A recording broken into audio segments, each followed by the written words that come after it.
प्रधानमंत्री आवास योजना के तहत छत्तीसगढ़ के जिला स्तरीय गृह प्रवेश पूजन का आयोजन किया गया, जिसमें लाभार्थियों को प्रतीकात्मक चाबी सौंपकर गृह प्रवेश कराया गया। राज्य भर में 3 लाख लोगों को इस योजना से लाभान्वित किया गया।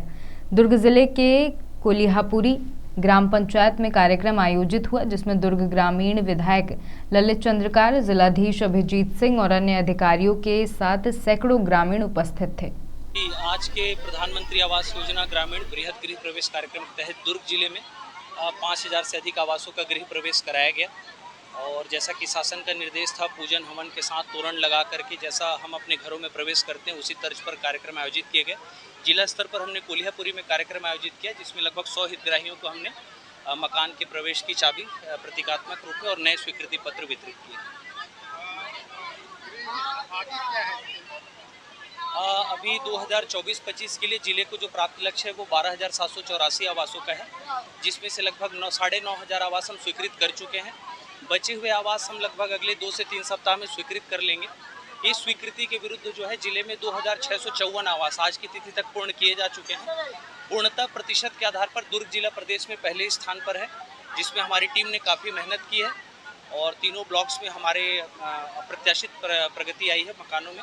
आगे भी हम इस अपने स्थान को बनाए रखेंगे, मेहनत करेंगे। पहले भी कई मकान आवंटित हो चुके हैं, पूर्व में भी बुनियादी सुविधाओं को लेकर के किस तरह से उसमें व्यवस्था की जाती है, क्योंकि आरोप ये रहता है कि अनदेखी की जाती है। जी नहीं, ऐसा तो अभी तक मैं कोई संज्ञान में नहीं आया प्रकरण मेरे। 1,20,000 रुपये का आवास होता है, 3 किस्तों में राशि दी जाती है।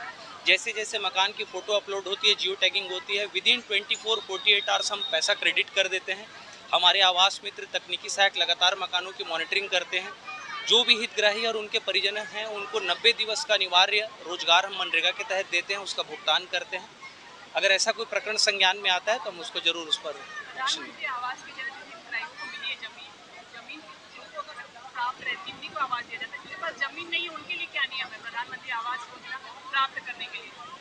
देखिए, ये तो पहला जो थीम है इस योजना को वो यही है कि मोर जमीन मोर मकान। तो प्राथमिक शर्त तो यही है कि हितग्राही के पास स्वयं की ज़मीन हो। अगर स्वयं की ज़मीन नहीं होती है तो ग्राम पंचायत प्रस्ताव पारित करके प्रचलित आबादी भूमि में संबंधित राजस्व विभाग से भूमि का आवंटन करा सकती है। उसके पश्चात मकानों की स्वीकृति की जा सकती है।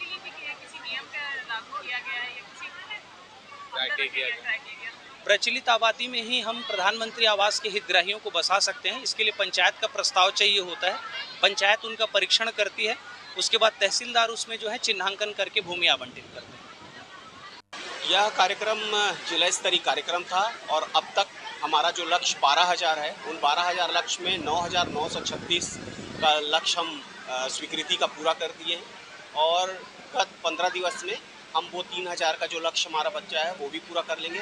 इस ग्राम पंचायत में कोलिहापुरी जहाँ ये कार्यक्रम हुआ है, वहाँ पर हमने 10 लोगों को चाबी सौंपी है और 11 की और स्वीकृति पत्र प्रदान किया है।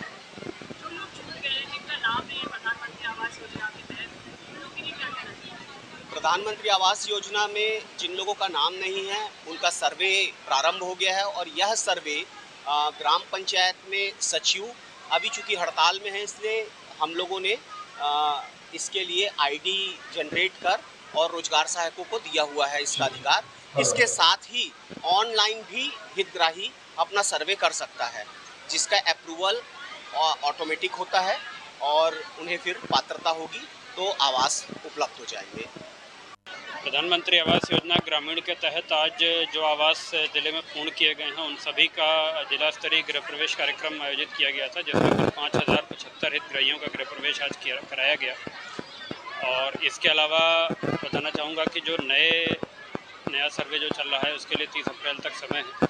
जो पात्र हितग्राही पुराने सर्वे में छूट गए थे, उनका सर्वे किया जा रहा है, उसका आवास मित्रों के माध्यम से भी हो रहा है और साथ के साथ हितग्राही चाहें तो स्वयं भी पंजीयन कर सकते हैं, तो उनका भी पात्रता का परीक्षण कर उनको भी स्वीकृति की कार्रवाई की जाएगी। जो छूट गए हैं उनके लिए अभी आगे क्या नियम रहेंगे? जो छूट गए हैं उनके सर्वे के लिए ही कार्रवाई चल रही है। उनका एक बार पंजीयन हो जाएगा, फिर पात्रता का परीक्षण करके उसके बाद जो उसमें पात्र पाए जाएंगे उनका स्वीकृति की कार्रवाई की जाएगी और उसी हिसाब से बजट की स्वीकृति भी। आज चैत्र नवरात्रि है, हिंदू नववर्ष है। आप सभी को बहुत बहुत शुभकामनाएं, बधाई। और आज के इस पावन अवसर पर हमारे देश के यशस्वी प्रधानमंत्री जी आज छत्तीसगढ़ के बिलासपुर के गांव में आज आ रहे हैं। वहाँ पे हजारों करोड़ों के छत्तीसगढ़ को सौगात दे रहे हैं। वो पावर सेक्टर में, रेलवे के सेक्टर में और अन्य सेक्टर में आज बहुत सारा छत्तीसगढ़ को सौगात मिल रहा है, और जिससे छत्तीसगढ़ एक नए छत्तीसगढ़, जो विकसित छत्तीसगढ़ की जो कल्पना है वो साकार होने के इस योजना से। और आज इसी नवरात्रि के अवसर पर आज लाखों छत्तीसगढ़ वासियों को प्रधानमंत्री आवास आज उनको मिलने जा रहा है, उनके घर की चाबी मिलने जा रहा है। और आज नवरात्रि है, हिंदू नववर्ष है, और इस पावन अवसर पर आज लाखों हमारे छत्तीसगढ़ भाई, हमारे जो बहन हैं, वो आज खुशी से भूले नहीं समा रहे कि इस पावन अवसर पर उनको एक घर का, एक प्रधानमंत्री आवास के तहत उनको घर मिल रहा है। और जिसका हर वासी, हर नागरिक का सपना होता है कि मेरा पक्का मकान हो। और आज हमारे देश के प्रधानमंत्री, हमारे छत्तीसगढ़ के मुख्य विष्णुदेव साय जी, उनके द्वारा आज ये लाखों छत्तीसगढ़ वासियों को आज उनको उनके घर का चाबी मिलने जा रहा है। मैं इस पावन अवसर पर नरेंद्र मोदी जी, विष्णुदेव साय जी को बहुत बहुत आएगा इनके जीवन में अब पक्का मकान मिल जाने से।